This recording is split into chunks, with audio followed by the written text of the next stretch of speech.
ଦେଖନ୍ତୁ ଆଜ୍ଞା, ଆମେ ଯଦି କଷ୍ଟ କରୁଛନ୍ତି ନା, କଷ୍ଟର ମୂଲ୍ୟ ଦିନେ ନା ଦିନେ ମିଳିବ। ବାରି ସଫା କରୁଥିଲୁ 5-6 ଦିନ ହେଲା। ଆଜି ଫାଇନାଲ ବାରି ସଫା ହେଇଗଲା, ଆଉ ମଞ୍ଜି ମୁଞ୍ଜା ସବୁ ଲଗେଇଦେଲୁ।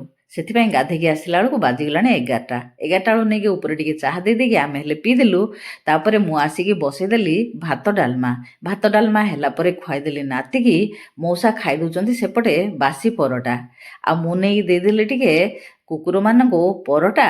ମୁଁ ଖାଇଲି ଜମାରୁ 1.5ଟା। ଆଉ ଆସିକି ବସେଇଦେଲି ସଜନା ଶାଗର କାଞ୍ଜି। କାଞ୍ଜିଟି ସିଝିଲା ପରେ ତାକୁ ଟିକେ ଦେଇଦେଲି ଫୁଟଣ।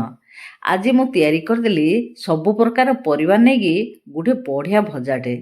ଆଉ ଭଜା ରେସିପିଟି ମୁଁ ଦେଇ ସାରିଲିଣି।